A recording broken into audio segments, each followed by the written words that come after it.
It's 7:25. It's the part of divorce no one wants to deal with, paying alimony. Joining us with what exactly that is and why it's paid, we have Mary Fran Parker from the Higgins firm. We hear the word all the time, Mary Fran, but what does alimony really mean?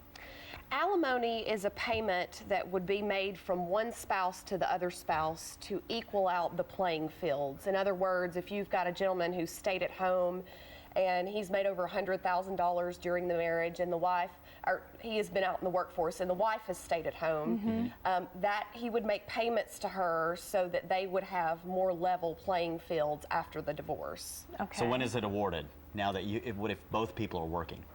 If both people are working, that's a good question, and the Supreme Court is possibly going to take that up in a case that has just gone before them. My good friend Jeff Levy, who's kind of an expert on alimony, he heads up the domestic law bar section. He's going to take that issue up, and they're going to look at a case where the wife was making around $70,000 to $75,000, and the husband was making more than $100,000, but less than $150,000.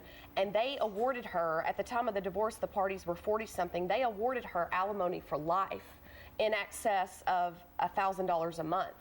So we're talking about incomes that aren't that far apart, and she's going to get it for the rest of her life.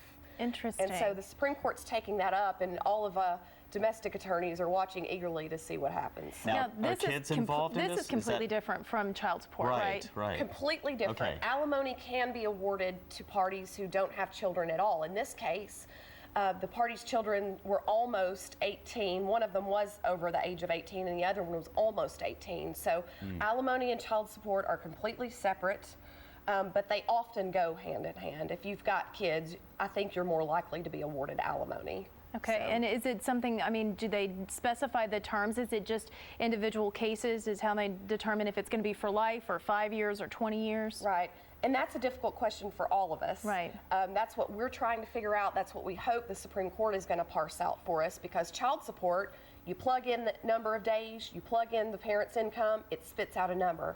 Alimony can be all over the board. Right. And so we're all waiting anxiously to see what happens. We do have case law that kind of gives us a guideline, but generally the courts are looking to see who has the greatest need for alimony, and does the other spouse have the ability to pay. Those are really the two things they look at when they award alimony. Very interesting. But it's all over the board. So. Yeah. Oh my. Seems All right. that way. Well, if you have any questions, you can always contact the Higgins firm. Here's the information: 1-800-705-2121. HHPfirm.com is where you can find them. Also send in your questions, Tennessee Mornings at fox17.com. Thanks for coming in. Thanks for having me. All right, let's check in with Craig.